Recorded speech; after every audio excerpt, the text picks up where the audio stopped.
राधे राधे। कैसे हैं आप लोग? ईश्वर कृपा से आप सब अच्छे होंगे। ईश्वर सब पे कृपा बनाए रखे, सबका कल्याण करे। आज हम बताने जा रहे हैं श्रीमद् भागवत महापुराण के पंचम स्कंद का दूसरा अध्याय, आग्नेय चरित्र। और उसके पहले हम कहना चाहेंगे, यदि आपने हमारे चैनल को सब्सक्राइब नहीं किया तो प्लीज़ हमारे चैनल को सब्सक्राइब कर लीजिए और बेल आइकन बटन जरूर दबा दीजिए। और अगर यदि आप हमारे चैनल पर नए आए हैं तो आप चैनल को सब्सक्राइब अवश्य करिए। और यदि आपको वीडियो अच्छा लग रहा है, कहानी अच्छी लग रही है, पसंद आ रही है, तो कमेंट में राधे राधे बस लिखें और वीडियो को लाइक शेयर बस करिए। चलिए अब चलते हैं कथा की तरफ। श्रीमन्नारायण नारायण हरे हरे, श्रीमन्नारायण नारायण हरे हरे। तेरी लीला सबसे प्यारी प्यारी, हरे हरे। तेरी लीला सबसे न्यारी न्यारी, हरे हरे। श्रीमन्नारायण नारायण हरे हरे, नारायण नारायण हरे हरे। राधे राधे। बोलो कृष्ण कन्हैया लाल की जय। श्री सुखदेव जी कहते हैं, पिता प्रियव्रत के इस प्रकार तपस्या में संलग्न हो जाने पर राजा अग्निमित्र उनकी आज्ञा का अनुसरण करते हुए जम्बू द्वीप की प्रजा का धर्मानुसार पुत्रव्रत पालन करने लगे।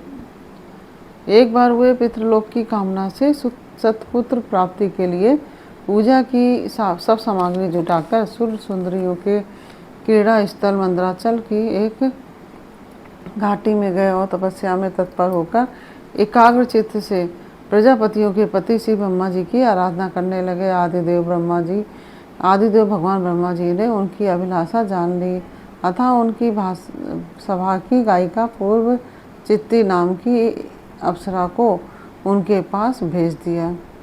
आग्नेय जी के आश्रम के पास एक अति रमणीय उपवन था। वह अप्सरा उसी में विचरने लगी। उस उपवन में तरह तरह के सघन तरुवनों की शाखाओं और स्वर्णलताएं फैली हुई थीं। उन पर बैठे हुए मयूर आदि कई प्रकार के स्थलचारी पक्षियों के जोड़े सुमधुर बोली बोल रहे थे। उनकी षड्जादी स्वर युक्त ध्वनि सुनकर सचेत हुए जल कुक्कुट, कारंडों और एवं कलहंस आदि जल पक्षी भांति भांति से कूजने लगते थे। इससे वहाँ के कमल वन से सुशोभित निर्मल सरोवर गूंजने लगते थे। पूर्व चित्त के विलासपूर्ण सुललित गतिविधि और पाद विन्यास की शैली से पद पद पर उसके चरणों की झनकार हो उठती थी। उसकी मनोहर ध्वनि सुनकर राजकुमार अग्निद्र ने समाधि योग द्वारा मूंदे हुए अपने कमल कली के समान सुंदर नेत्रों को कुछ कुछ खोलकर देखा तो पास ही उन्हें वह अप्सरा दिखाई दी। वह भ्रमरी के समान एक एक फूल के पास जाकर उसे सूंघती थी तथा देवता और मनुष्यों के मन और नयनों को आह्लादित करने वाली अपनी विलासपूर्ण गति, क्रीड़ा, चापल्य, लज्जा एवं विनय युक्त चितवन, सुमधुर वाणी तथा मनोहर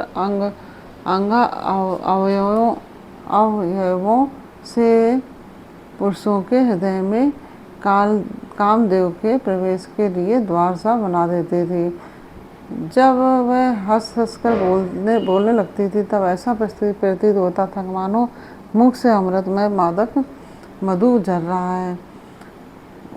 उसके निश्वास के गंध से मंदान्ध होकर भौरे उसके मुख कमल को घेर लेते थे और तब वह उनसे बचने के लिए जल्दी जल्दी पैर उठाकर चलती तो उसके कुछ कलश, वेणी और करधनी हिलने से बड़े ही सुहावने लगते।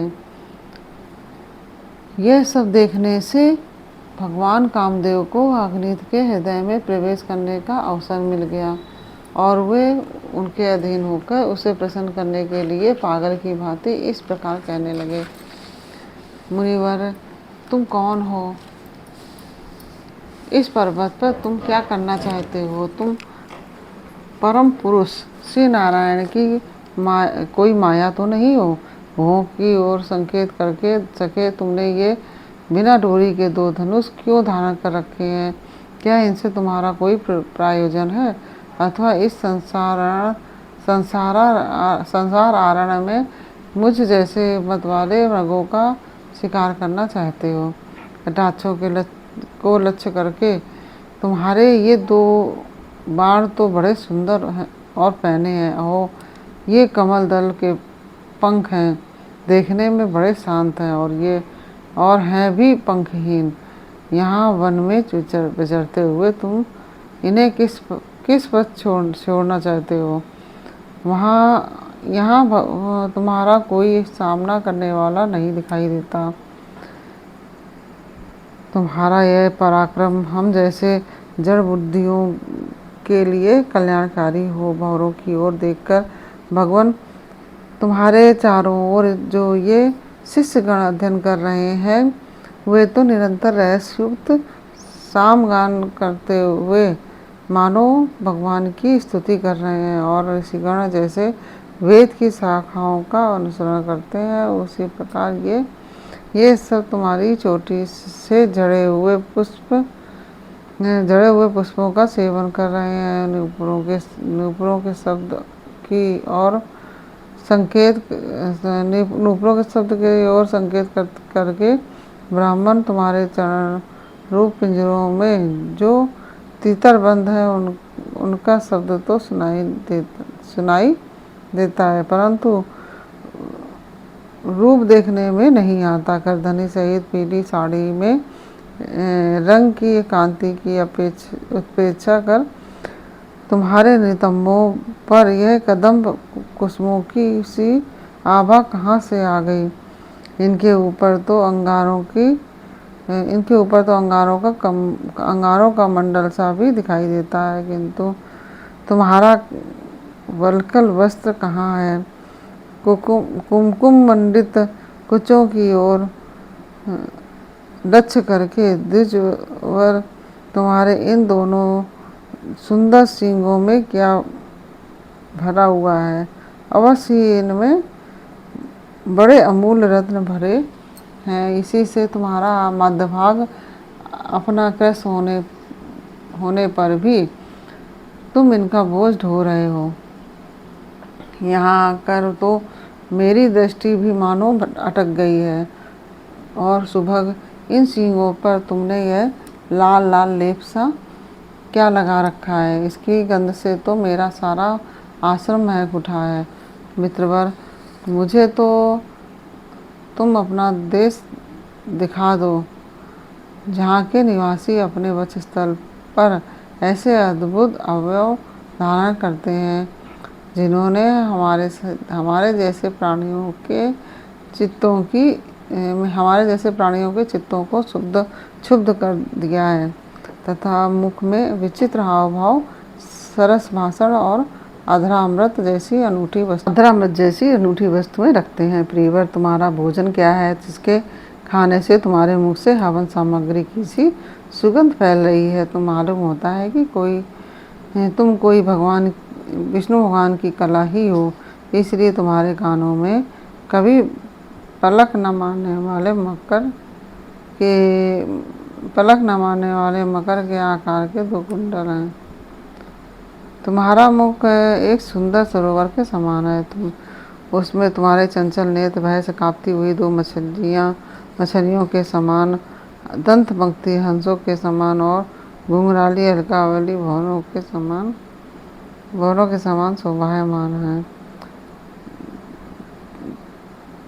तुम जब अपने कर कमलों से थपकी मारकर इस गेंद को उछालती हो तब यह दिशा विदिशाओं में जाती हुई मेरे नेत्रों को तो चंचल कर ही देती है, साथ साथ मेरे मन में भी खलबली पैदा कर देती है। तुम्हारे बाका जटाजूट खुल गया है, तुम इसे संभालते नहीं। अरे यह धूर्त वायु कैसा दुष्ट है, जो बार बार तुम्हारे नीवी वस्त्र को उड़ा देता है। तपोधन तपस्वियों के तप को भ्रष्ट करने वाला यह अनूप रूप तुमने किस तप के प्रभाव से पाया है। मित्र आओ, कुछ दिन मेरे साथ रहकर तपस्या करो, अथवा कहीं विश्व विस्तार की इच्छा से ब्रह्मा जी ने ही तो मुझ पर कृपा नहीं की है। सचमुच तुम ब्रह्मा जी की ही प्यारी देन हो। अब मैं तुम्हें नहीं छोड़ सकता। तुम में तो मेरे मन और नयन ऐसे उलझ गए हैं कि अन्यत्र जाना ही नहीं चाहते। सुंदर सींगों वाली तुम्हारा जहाँ मन हो, मुझे वहीं ले चलो, मुझे भी वहीं ले चलो। मैं तो तुम्हारा अनुचर हूँ और तुम्हारी ये मंगलमयी सखियाँ भी हमारे ही साथ रहें। श्री सुखदेव जी कहते हैं, राजन अग्निद्र देवताओं के समान बुद्धिमान और स्त्रियों को प्रसन्न करने में बड़े कुशल थे। उन्होंने इसी प्रकार रति चातुर्मयी मीठी मीठी बातों से उस अप्सरा को प्रसन्न कर लिया। वीर समाज में अग्रगण अग्निद्र की बुद्धि, शील, रूप, अवस्था, लक्ष्मी और उदारता से आकर्षित होकर वह उन जम्बूद्वीपाधिपति के साथ कई हजार वर्षों तक पृथ्वी और स्वर्ग के भोग भोगती रही। तदनंतर नृपवर अग्निद्र ने उसके गर्भ से नाभि किंब पुरुष हरिवर्ष इलाव्रत रम्यक हिरण में कुरु भद्राश्य और केतुमाल नाम के 9 पुत्र उत्पन्न किए। इस प्रकार 9 वर्ष में प्रतिवर्ष एक के क्रम से 9 पुत्र उत्पन्न कर पूर्व चित्त उन्हें राजभवन में ही छोड़कर फिर ब्रह्मा जी की सेवा में उपस्थित हो गई। ये अग्निद्र के पुत्र माता के अनुग्रह से स्वभाव से ही सुडौल और सबल शरीर वाले थे। अग्निद्र ने जम्बूद्वीप के विभाग करके उन्हीं के समान नाम वाले 9 वर्ष भूखंड बनाए और उन्हें एक एक पुत्र को सौंप दिया। तब वे सब अपने अपने वर्ष का राज भोगने लगे। महाराज अग्निद्र दिन दिन भोगों को भोगते रहने पर भी उनसे अतृप्त ही रहे। वे उस अप्सरा को ही परम पुरुषार्थ समझते थे, इसलिए उन्होंने वैदिक कर्मों के द्वारा उसी लोक को प्राप्त किया जहाँ पितृगण अपने सुकृतों के अनुसार तरह तरह के भोगों में मस्त रहते हैं। पिता के परलोक सिधारने पर नाभि आदि 9 भाइयों ने मेरु देवी, प्रतिरूपा, उग्र दृष्टि, लता, रम्या, श्यामा, नारी, भद्रा और देवहूति नाम की 9 कन्याओं से विवाह किया। और इस प्रकार यह दूसरा अध्याय पूर्ण हुआ।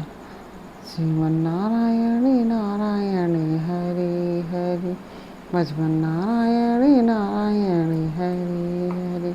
तेरी लीला सबसे प्यारी प्यारी, हरि हरि। तेरी लीला सबसे न्यारी न्यारी, हरि हरि। श्रीमन्नारायणी नारायण हरि हरि, भजमन्नारायणी नारायण हरि हरि। राधे राधे।